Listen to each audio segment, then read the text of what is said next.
I'm going to back up here so I can see you guys on the front row. We've got a good crew up here at the front. All right, good evening. We're going to continue tonight thinking about the character of God as we've been looking at for some time now on Sunday nights, the different attributes of God. And tonight I want to think with you about the jealousy of God. And that's kind of interesting because jealousy, in some sense, is almost like a bad word. I mean, you think about the way that we use it and talk about it. Jealousy, when you think about a jealous person, some of the things that come to mind is somebody who's insecure in a relationship or obsessive or suspicious of someone's unfaithfulness.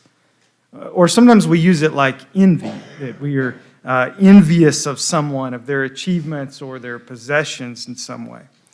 I learned this week, it's just unfortunate where sermon prep takes you sometimes, but you can actually find info about jealousy on WebMD. Would you believe that? You can have it diagnosed. You can look at the symptoms of jealousy, and you can even find out when to be concerned about it and when to talk to your doctor about jealousy. There is a bad kind of jealousy. There's a bad kind of jealousy even in the Bible. A couple of examples. 2 Corinthians 12:20, you find it there in a list of things like quarreling, jealousy, anger, hostility, slander, gossip, conceit, and disorder. You find it in Galatians 5 with the works of the flesh, sexual immorality, impurity, sensuality, idolatry, sorcery, enmity, strife, jealousy, fits of anger, rivalries, dissensions, divisions. It's not a real good list. Right in the middle of the list of sins, you find this word jealousy. And the negative side of jealousy has to do with kind of a selfish spirit, a spirit of rivalry, a spirit of envy, rather than love that seeks another's good. But jealousy is a word like fear. It has a negative and a positive. So in Scripture you'll find, do not be afraid. But then you'll hear, fear God and keep His commandments. There's a positive and a negative side. Jealousy is like that. There is a negative, there is a sin part of jealousy, but there's also a good kind of jealousy. So we talk about the jealousy of God. And when we talk about the jealousy of God, we're talking about His exclusive demands. The exclusive nature of the relationship between God and His people. Key verse is Exodus 34:14. Do not worship any other God, for the Lord, whose name is jealous, is a jealous God. So you hear in there the double reference there to God's jealousy. This is God speaking. He names Himself jealous. Now this scripture is it's at the renewal of the covenant after the people had sinned greatly at Sinai. And it's echoing back to the Ten Commandments. So after the giving of the Ten Commandments, immediately the people go on to sin and to break those commandments. And this is at the renewal. After that sin has taken place and God's renewing the covenant, and He goes back and it's like underlining and saying, hear this again. This is really important.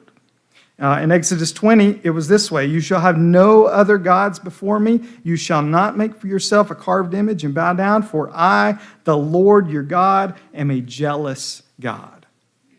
They had broken that already. And now they're renewing the covenant, and He is saying, you need to hear this. I am a jealous God.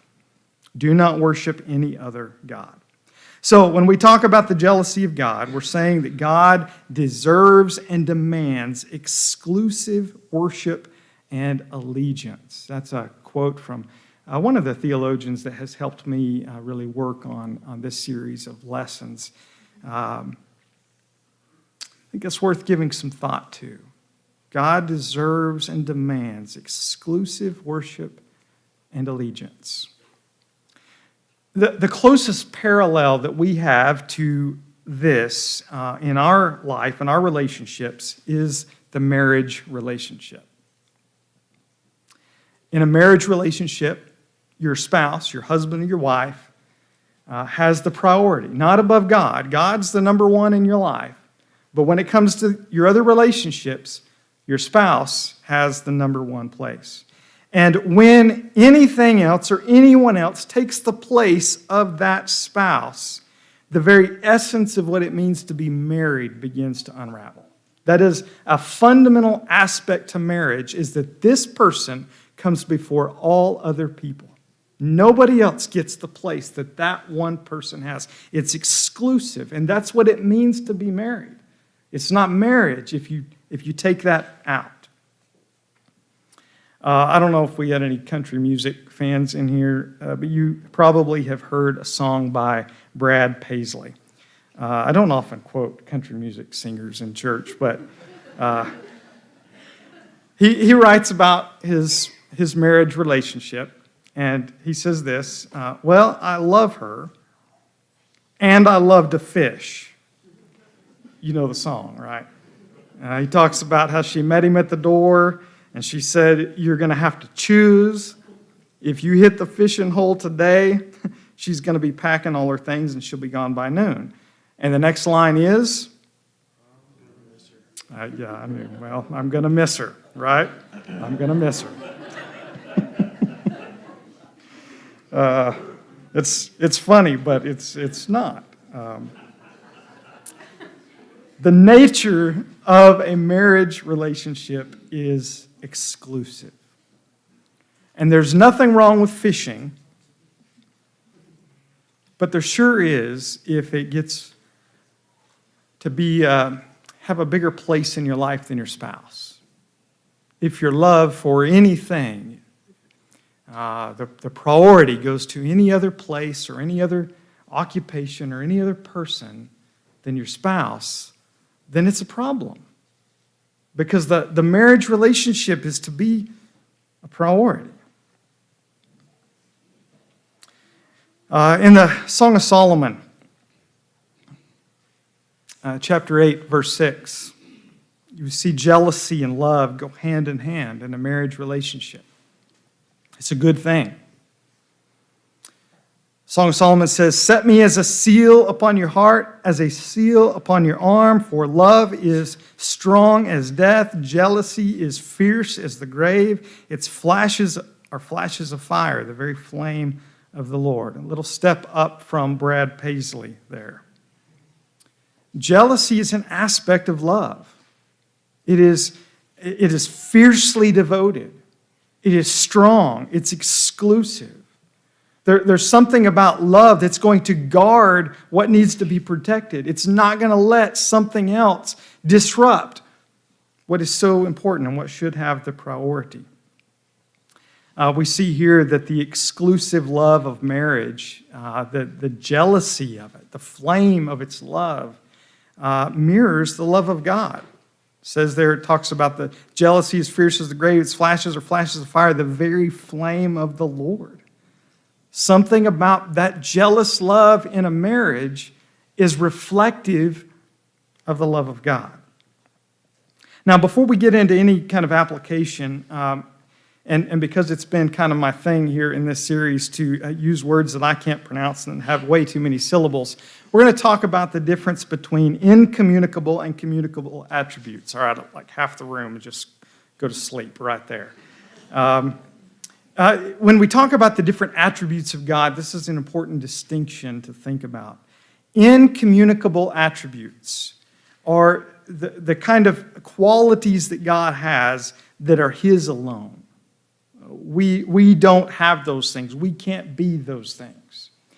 So some examples would be His immutability, that God does not change. We are not like Him in that way. Only God is never changes, completely unchanging throughout time. Only God is omnipresent. We can only be in one place at a time. That's part of our human nature. But God, everywhere present. That's an incommunicable attribute. We don't have that. We can't do that or be that.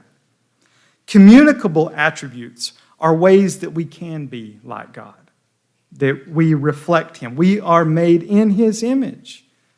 There's some differences in that. We're not completely like him. He is God alone. We are not God. But as people made in his image and people being transformed with ever-increasing glory, there are ways that we are supposed to be like God. So you think about his love and his patience and his gentleness.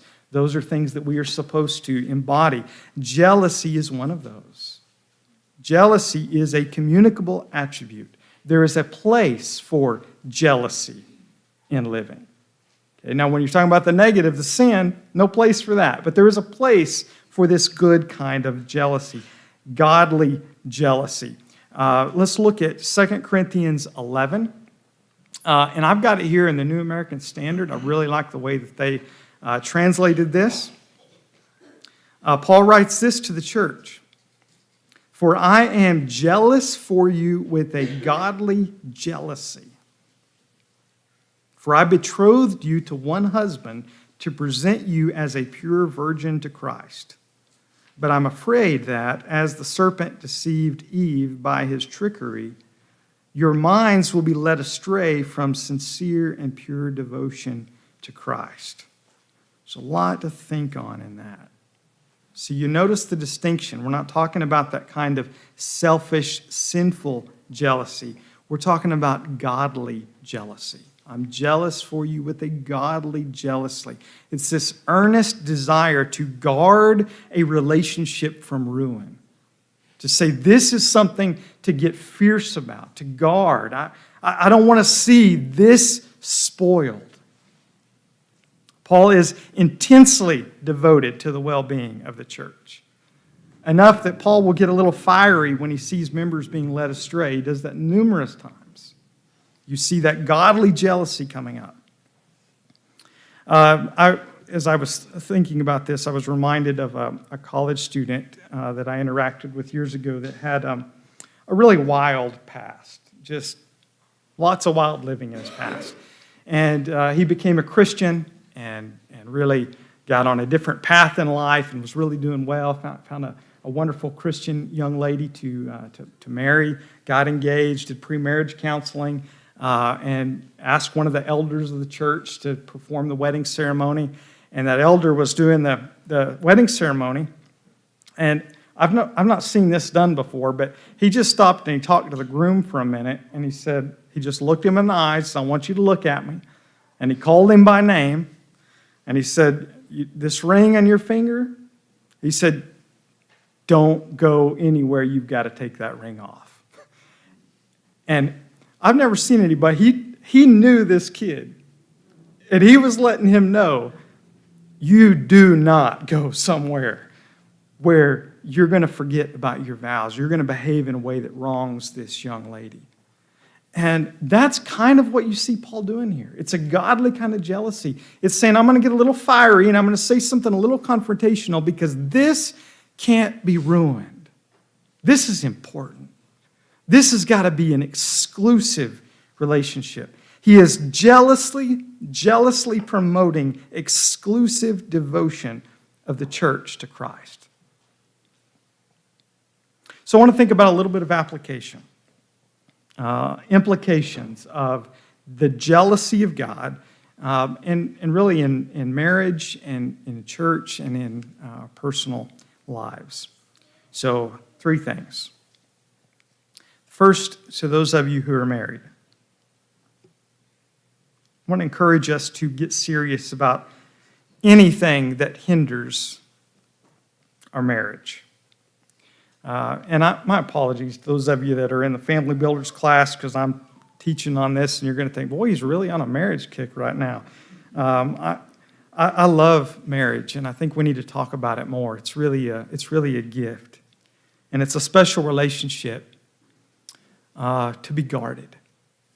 And there's when we talk about jealousy in a relationship, we're not talking about that obsessive, suspicious of all kinds of unfaithfulness. It's saying, this is an important relationship. I'm going to give it my most devotion, and I'm going to guard it from anything that would ruin it, from anything that would hinder this relationship being what it should be. I'm going to quote Song of Solomon twice in one night. Song of Solomon 2:15 says, catch the foxes for us, the little foxes that spoil the vineyards, for our vineyards are in blossom. I love that verse. Saying, look out for those little creatures that come in and spoil the vineyard. Catch those little guys that look so innocent and cute, but they come and they wreak havoc on the vineyard. What is it? You know, the things that ruin a marriage, they're not always blatant things that are real big and obvious that this is going to spoil the marriage. I think a lot of times it's little small foxes that get in. But a little bit of bitterness over a small thing, resentment that you keep and don't forgive. Or maybe it's lust, a thought in your mind towards somebody else. Not an action, just an inside thought. It's a little fox. It wreaks havoc in a marriage. It could be fishing. It could be these things that we just like to do that are fun. They're just a guy thing, or something that's for you girls. Some of you girls fish. It could be a small thing and a good thing, but when it begins to take the priority in your life and the focus off your marriage, it's a little fox to be caught. Or maybe it's just complacency, just not investing in that relationship. We need to be jealous about it. This intense devotion that says this is a very important relationship. It's one to give my best and to guard from anything that would hinder it. And I want to just say something to you young folks that aren't married, that may want to be married someday. I want to encourage you to get serious now about things that might hinder your future marriage. And that's the way you guard your thought life. The habits that you develop in your thought life and the way that you think about other people, those habits are developing now and they stay with you for life. So think about the thought life you want to cultivate now that's going to help you when you get into marriage. And when you have dating relationships and you think about who you're going to date and then how you're going to behave with that person that you date, think about guarding in that dating relationship. Think about the person that you're going to marry and the kind of purity that you want to bring into that relationship. So for all of you who are married or who perhaps will be married and want to be married, I want to encourage you. That's a relationship in which we are to embody the jealousy of God. Let's be intensely focused on that relationship. Now, secondly, and this is for all of us, I want to encourage encourage one another to be devoted to Christ. I want to encourage you to encourage one another to be devoted to Christ. As a church family, we're here to support each other. We support each other through hardship. I love the way this church family, when somebody's hurting or they've lost somebody, the love just gushes out. And when we hit hard points in life, we need the church family greatly, and we learn how much we need them.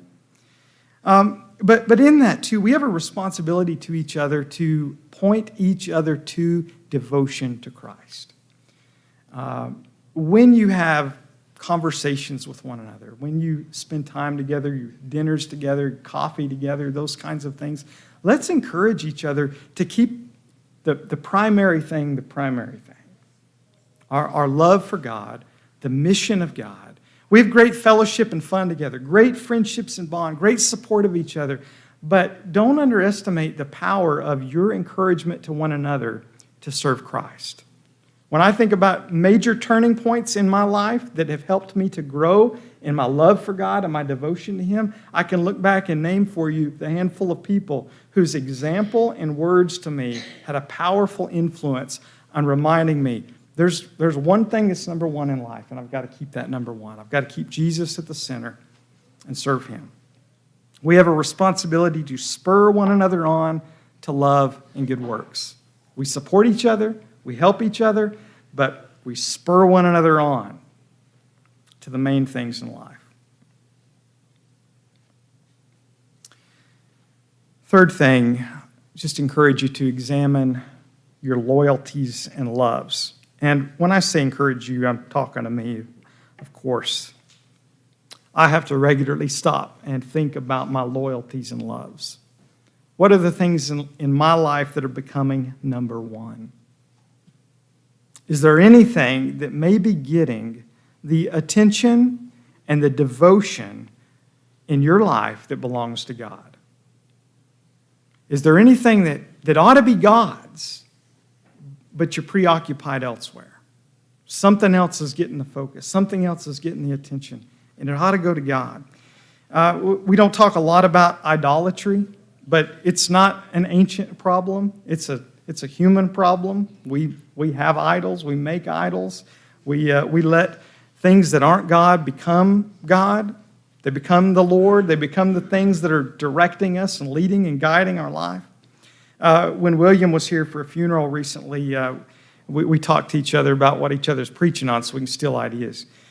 And I asked William what he was preaching on, and he said, idolatry. I thought, man, that's interesting. And he said, it's taken me some places I didn't expect to go. And I thought, man, I need to listen. I want to go look up his sermons and listen. But that's right. When you start thinking about idolatry, it's going to take you to some surprising places. You're going to pinpoint some areas in your life that maybe you hadn't thought of that are becoming these little g gods in your life. And I think it's important every once in a while to stop, to prayerfully examine your life and say, what are the idols? What are the things that I'm devoted to when I ought to be focused on this sincere and pure devotion to Christ? God is a jealous God. His love for you has gone so far as the cross. And in our baptism, we were united to him in an exclusive covenant. He demands and deserves exclusive worship and allegiance. This evening, we've got time to pray. We've got time to baptize you if anybody needs to be baptized tonight. If we can help you in any way, I want to invite you to come to the front or stand and sing.